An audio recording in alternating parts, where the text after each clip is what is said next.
Hello children, welcome back to the class. Okay, so in the last session we discussed about the flower and then parts of the flower we discussed. I hope everybody is remembering that. And then under the parts of the flower we discussed about what actually the stalk and then how many whorls are there in that, everything we discussed. Stalk of the flower is called pedicel, and then solen portion, solen end of the flower, solen end of the stalk is called what? Thalamus. Today we are going to discuss about position of floral parts on the thalamus. You may expect 3-mark question from this portion.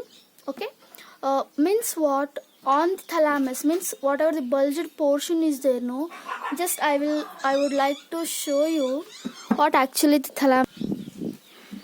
See, this is the pedicel, okay, what we call the stalk of the flower, and then this is the bulged portion, what we call as a thalamus.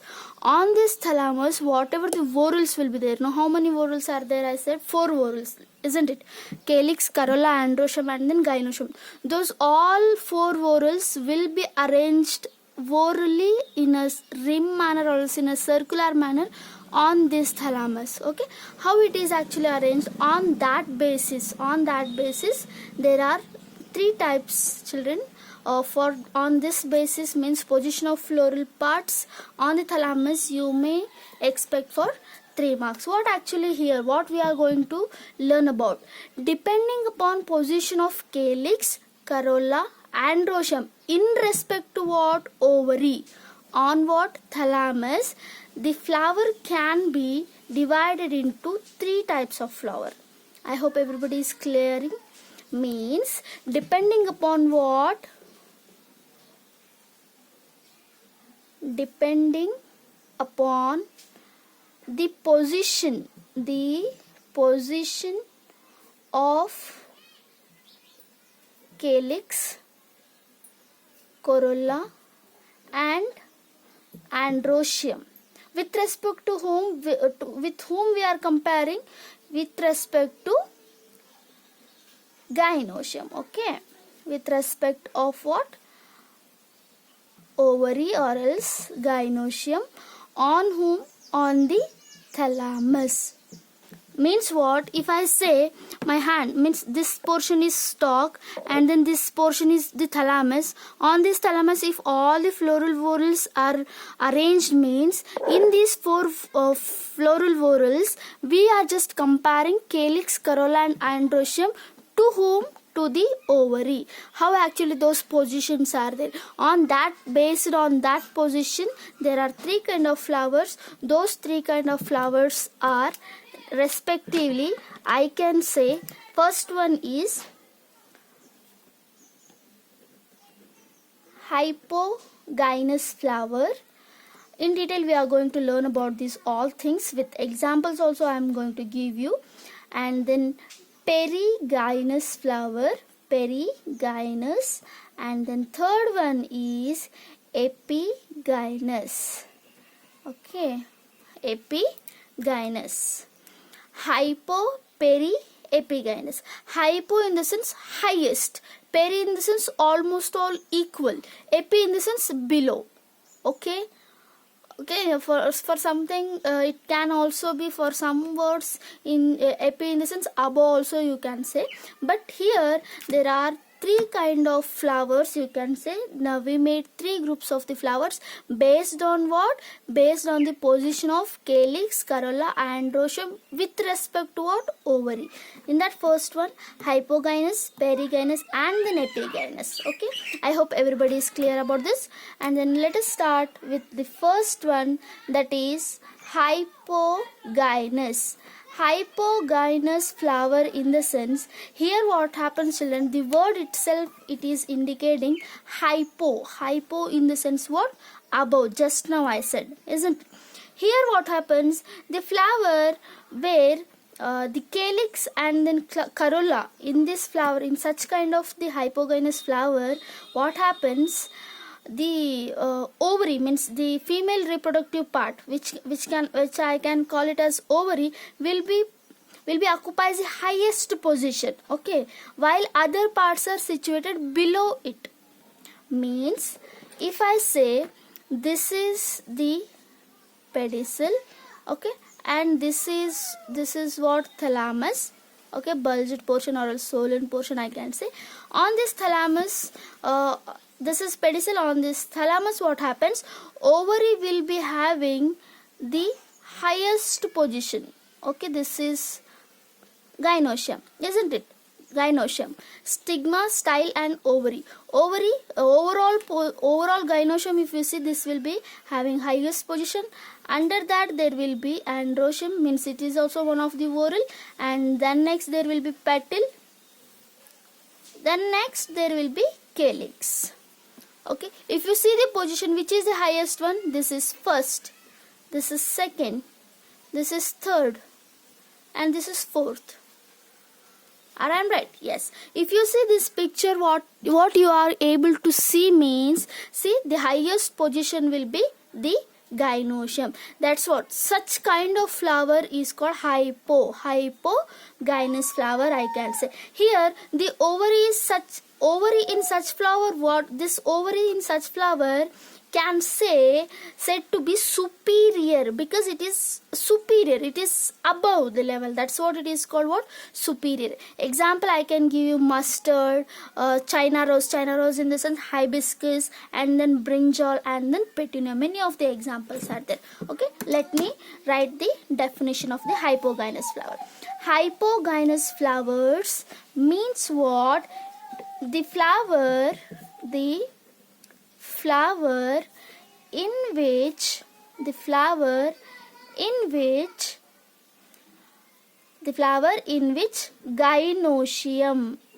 gynoecium or else the female reproductive part, I can say, gynoecium or else ovary occupies the highest position. The what? Highest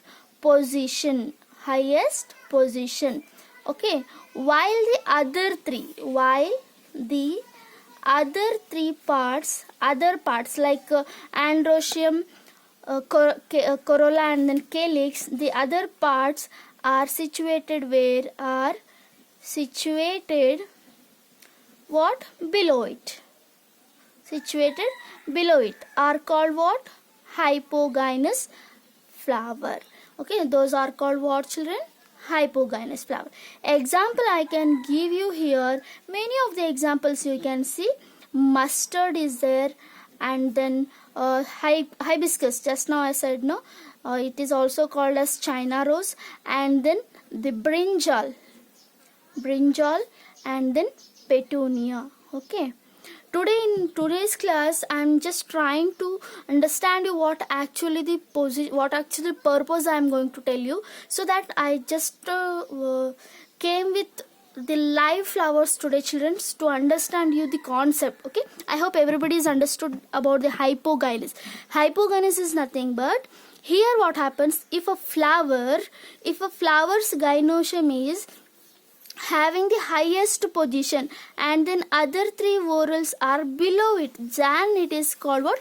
Hypogynous flower. For example, I gave you the brinjal, isn't it? Yes, children. See, this is the brinjal flower, okay. This is a live brinjal flower actually, and I hope everybody is able to clearly can see this one. Here what happens, see, the position of gynoecium, clearly you can see here. See, this is gynoecium, these are the androecium, this is the petal, and this one is sepal, petal, androecium, and then gynoecium. With respect, if I hold this flower in this manner, means which one you are going to see in highest position? The gynoecium will be the highest position, isn't it? See, I hope everybody is clearly observing this. Yes, children? Yes, of course. See, here is the petal, here is the calyx, the yellow color whatever is there, no, that yellow color is androecium, and then gynoecium is at the highest position. So for this brinjal is kept under the hypogynous, and if you say the ovary, here it is the superior ovary. Ovary means what? Here such flowers ovary will be what? Superior ovary. Superior ovary. Please keep in mind, always the hypogynous flower will be having superior ovary. Example for hypogynous flower: mustard, china rose, brinjal, and then petunia. Any one of the example you can give. Okay, that the best example is brinjal. Just now I saw you. Okay, and now see, this is for 1 mark, means for 3 marks they are asking, means you should write the definition and then example. That's it. Next one is about the second one, that is perigynous flower. The second one is about perigynous flower. Here perigynous, peri in the sense almost all equal. Okay, here what happens, if gynoecium is occupies the center and other parts of the flower are located on the rim. Okay, rim in the sense periphery, side by of the thalamus, almost at the same level as the ovary than flower. That flower is called what? Perigynous. Means what? Here calyx, corolla, androecium and then gynoecium will be almost in the same level. Okay, let me write first the definition, then I will draw the diagram and then I will be showing you very neatly. Okay, here what happens, if gynoecium is situated, in center, where? In the center, and other parts of flower are what, children? Located where? Located on the periphery, or else rim also you can say. Periphery in the sense edges. Okay, periphery of what? Periphery of the thalamus. Then such kind of the flower, almost the parts will be what? They will be in a same level. Okay, almost at the same level. Okay, this is very important. Same level as the ovary. As ovary will be there, no, that the level will be same. Almost I am talking here, almost I said. Okay, such flower is called what? Perigynous flower. Here the ovary is said to be half inferior. Half what? Inferior. Here we said superior. No, here the perigynous flower is said to be half inferior. Why it is called half inferior? Because it is not totally inside, or else it is not totally above. It is just in between. Because of that it is called what? Half inferior. Here what happens, just now I said, if gynoecium is situated in the center, means if I say this is the thalamus. Okay, here what happens, the ovary will be at the center. Then next what happens, the situated in the center, and it is in the center. Other parts of the flower are located on the periphery, means they are just peripheral, side by. They are just peripheral of the thalamus.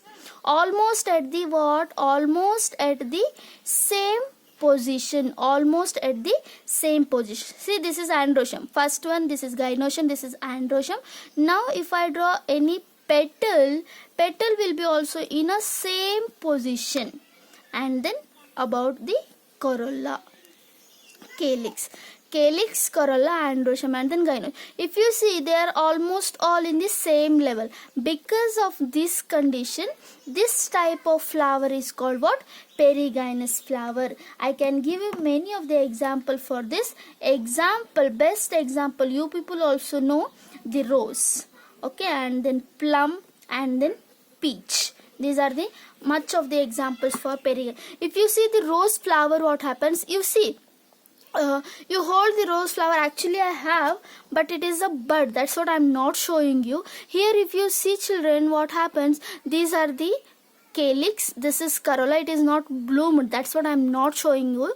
Whenever you are able to see any of the rose flower which is already bloomed, you just see almost all the calyx, corolla, and then androecium and then gynoecium it will be in a it will be in a same position, almost all in a same position. That's what the rose is best example for perigynous. And then here the ovary is called what, half inferior. In hypogynous ovary is called what, superior ovary. In perigynous ovary is called what, half inferior. I hope everybody is clear about this. That's good. Next, the third one, which one I said, yes, epigynous. Third one is what, epigynous. Here in the epigynous flower, what happens, the flower margin of the thalamus, here what happens, margin of the thalamus grows upwards. Okay, here what happens, the margin, this thalamus will be grows upwards. This is nothing but the thalamus, children. Okay, this is the pedicel. Margin of the thalamus grows upwards.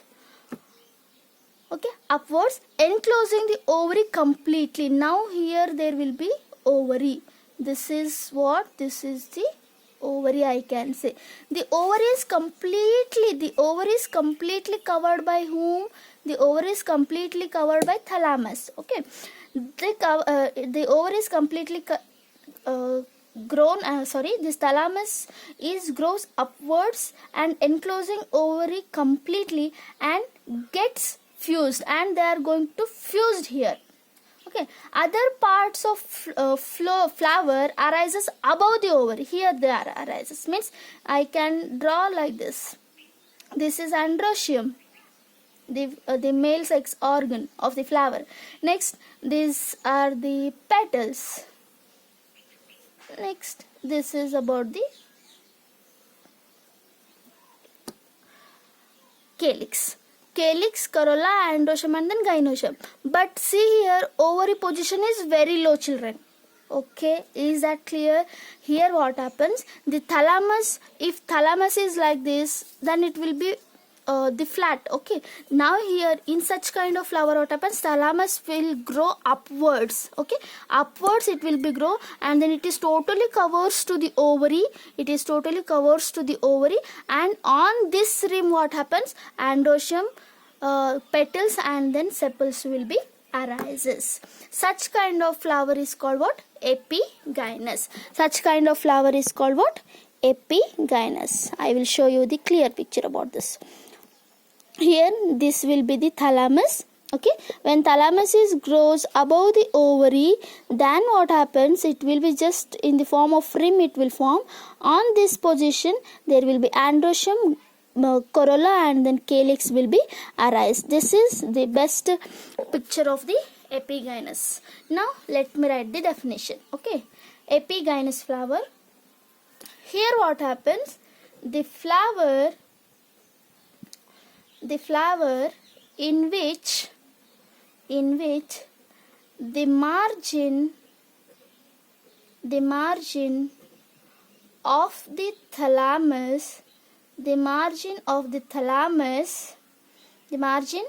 the thalamus grows where, upwards or downwards? Yes, grows upwards. Enclosing whom? Enclosing the ovary. Enclosing ovary completely. Enclosing the ovary completely and getting fused. They enclose and they get fused. Okay, then next, the other parts in the sense, I can say androecium, corolla, and then calyx. What they do, the other parts of the flower arise where? Arise above the what? Ovary. Above the ovary. Okay, and such kind of epigynous flowers ovary, such kind of ovary is said to be inferior. is said to be what? Inferior. See here, you can clearly observe ovary is below, inferior. Okay, superior means it will be holding the highest position. Inferior means it is holding the lowest position. In epigynous flower, ovary will be inferior. The ovary will be inferior. Example I can give you guava plant flower, and some of the cucumbers and bitter gourd. Okay, this what next I am going to give you example, that is very very important, that is ray florets of what? Sunflower. If you see sunflower will be having two kinds of the flower. Okay, sunflower will be having two kind of the flower. If I say this is the sunflower, there will be edge, this outer portion will be having some of the large petaled flower, and then the inner side there will be small flowers. Those flowers are called what?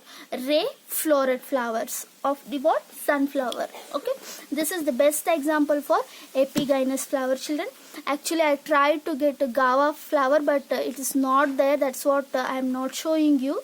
I'm apologizing for that, but just keep in mind epigynous example is guava. Now just I am going to remind you. Okay, see, there are how many kinds, how many types are there in the flower based on what? Depending upon the position of calyx, corolla, androecium with respect to whom? Ovary. There are three kinds: hypogynous, perigynous, epigynous. Okay, hypogynous, what happens? Ovary will be holding the first position and then other three will be below it. That's what ovary here, it is called what? Superior ovary. Okay, in simple words I am going to inform you. Okay, here example you can keep the brinjal, mustard, China rose. And in perigynous what happens here? Gynoecium and then other parts of the flowers are located in the same position. Okay, almost all they will be in the same level. And here ovary is called what? Half inferior. Here the ovary is called what? Half inferior. Why it is half inferior?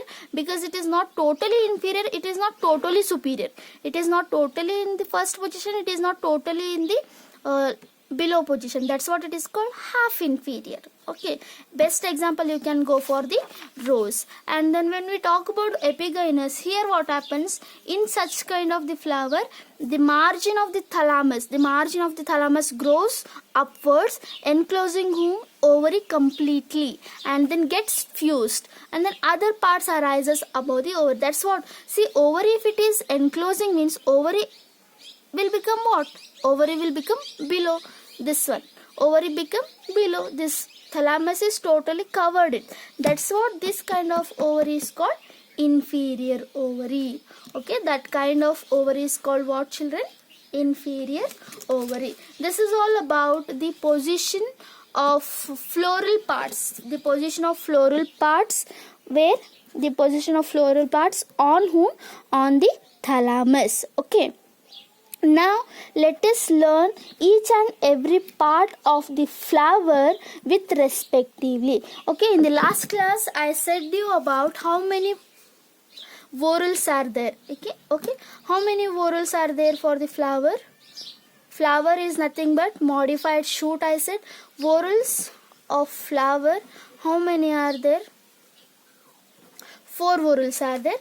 First one, calyx. Please be carefully understand this concept, children, because this concept is very very helpful for your second PUC syllabus also. The major chapter is there based on this one. Okay, what next I am going to talk about? The first whorl of the flower is calyx, second one is corolla, and then third one is androecium, and then fourth one is gynoecium. Okay, here see, for example, if I say you this is the pedicel, my hand is pedicel and this portion is thalamus. If I say this is my palm, isn't it? This palm includes all the fingers and then the central area of the palm. If I say only one finger, this is only one finger. This is small finger, this is ring finger, like this. Means palm's members are the fingers. Overall 5 fingers all together, this area is called palm. Likewise, in flower also, calyx means overall whorl. The overall whorl. See, overall whorl is called what? Calyx. See, this is the beautiful hibiscus, children. The overall, what this one? Overall whorl is called what? Overall whorl. This overall whorl is called what? Calyx. This one is the calyx. And if I say, as just now I said, this is overall palm and this is finger, this is also finger, this is also finger. Means members of palms are fingers. Same like that, members of calyx are sepals. Members of calyx are sepals. Members of corolla are petals. Members of corolla are petals. And then members of androecium are stamen. Members of androecium are stamen. And then members of gynoecium are ovary. I hope everybody is clear about this. Calyx is made up of sepals. Okay, if I draw many of the sepals like this, this is overall whorl, I can say calyx. Only one part, only one member I called means then it is called what? Sepal. What is the member of calyx? Sepal. Okay. If I say corolla, corolla means if all the petals are fused, or else if all the petals are together, then it is called what? Corolla. If only one petal is there means then it is called petal. Means member of corolla is petals. Same like that, androecium means stamens, all the stamens. The overall whorl of the flower is called what? Androecium. Only one is called what? Stamen. Same like that in the gynoecium it will be. Gynoecium is also, many of the flowers will be having 2, 3, 4 ovaries. That is depend on their evolutionary character. Okay, just keep in mind, member of calyx sepals, member of corolla petal, member of androecium stamen, member of gynoecium ovary. Okay, is that clear, children? Yes. Now we will be understanding each and every whorl of the flower. First I would like to explain you about calyx and corolla. These are what I said, these are the non-essential whorls. Next, in next session I am going to discuss you about these two, the essential whorls. Is that clear? Yes, that's one. That's good. Now let me take for the calyx. First one, the first whorl of the flower is what? Calyx.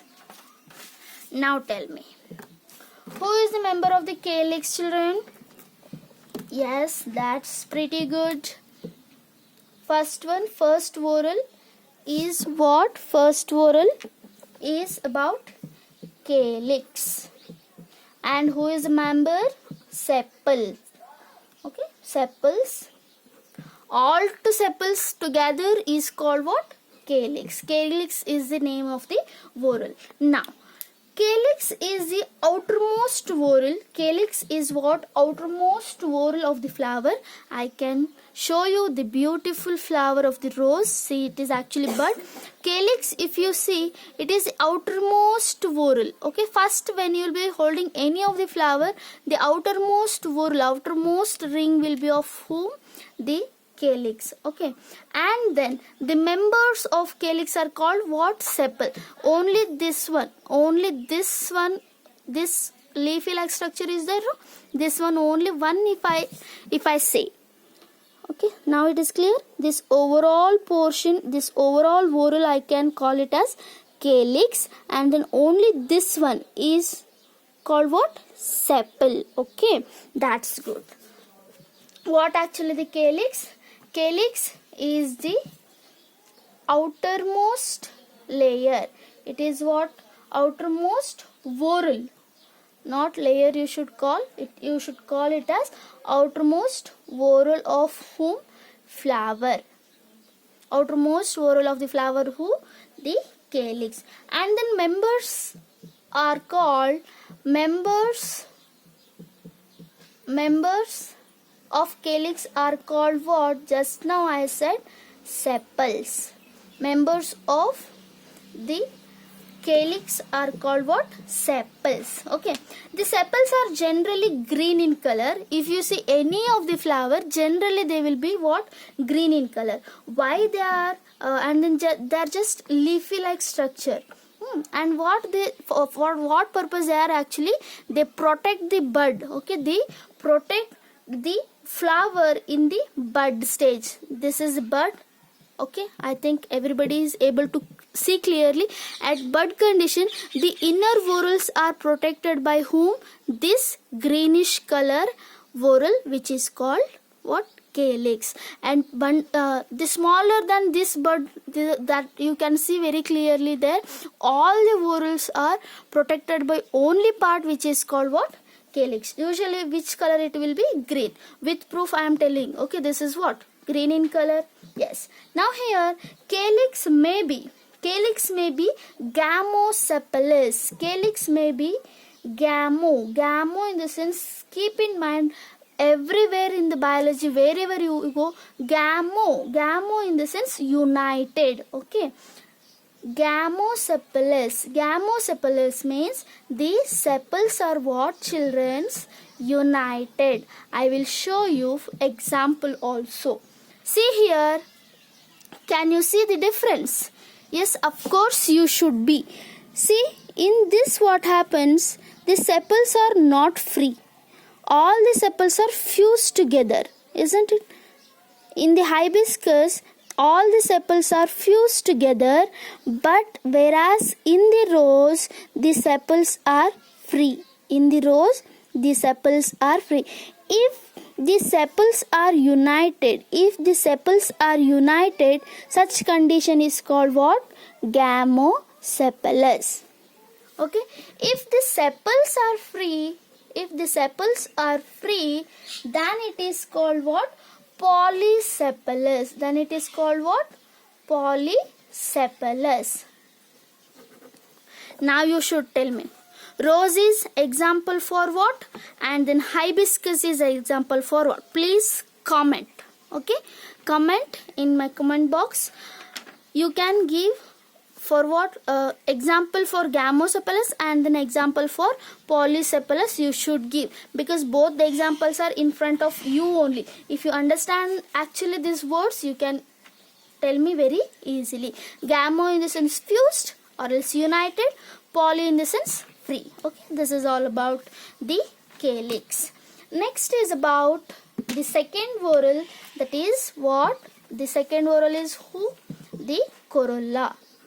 Second one is corolla. And then members of corolla are called what, children? Petals. Corolla, members of the corolla are called what? Petals. Now, what actually the corolla? Corolla is what? As this is the outermost first whorl, this is the second whorl of the flower. Corolla is what? Corolla is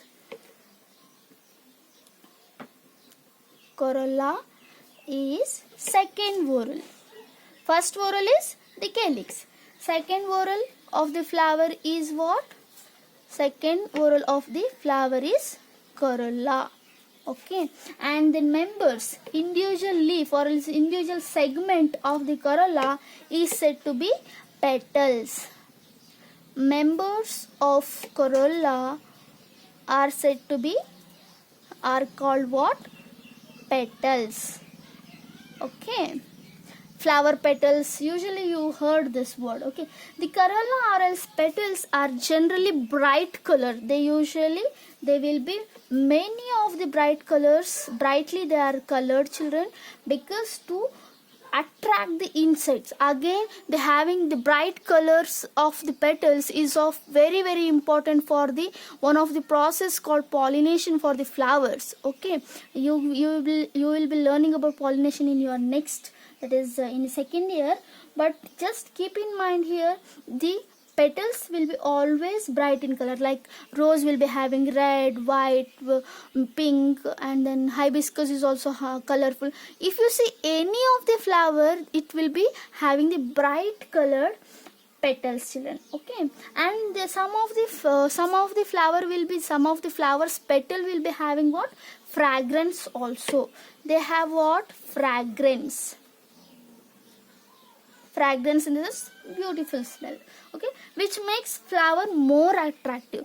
Why we are going to use flower much more? Because of its bright color and the fragrance only, isn't it? And then the colorful and then fragrant petals attract insects. Okay, the colorful and then the petals attract whom? The petals attract whom? Insects.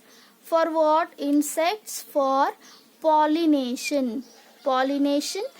It is nothing but the transfer of pollen grain from anther to the stigma. That you people will learn in the next year. Okay, and then the shape and then structure of corolla varies in different flower. The different shape of corolla that exist in nature are some of the corolla are like tubular corolla are there, and then bell shaped corolla are there, funnel shaped corolla are there, wheel shaped are there. Many of the example you can see. Like calyx, corolla is also maybe also free or else fused. If corolla is united petals, if petals are united, what you can call petals? United means what you should use? Gamo. If petals are free, then you should call it as what? See, petals if united in the sense what? Gamo. Next, petalous. That flower will be gamopetalous. If the petals are free, yes, polypetalous. Polypetalous means what? The petals are free. Gamopetalous means what? The petals are united. Very simple about this. Okay, this is about the corolla, the second whorl. And then the corolla's member are called what? Petals. And then petals will be bright color, and then they will be having fragrance. Due to this fragrance only, what happens? We are going to take many of these scent industries depend on the fragrance of the color corolla only. Okay, in the next class, in the next lesson, I am going to teach you about very important about the estivation. Okay, means how actually these calyx and corolla are going to be arranged in the flower. Okay, children, so that please be continuation of this chapter, and then please share and then like my videos. Why? Because most of the students will be able to see my videos as indirectly or else directly. You are going to help other students also to get knowledge. Okay, spreading of the knowledge is very important. That's what, okay, I'm requesting you for that. And now tomorrow or else the next session, you will be having the one more very important about the estivation. After that, I am going to finish it off about the androecium and the gynoecium. Thank you.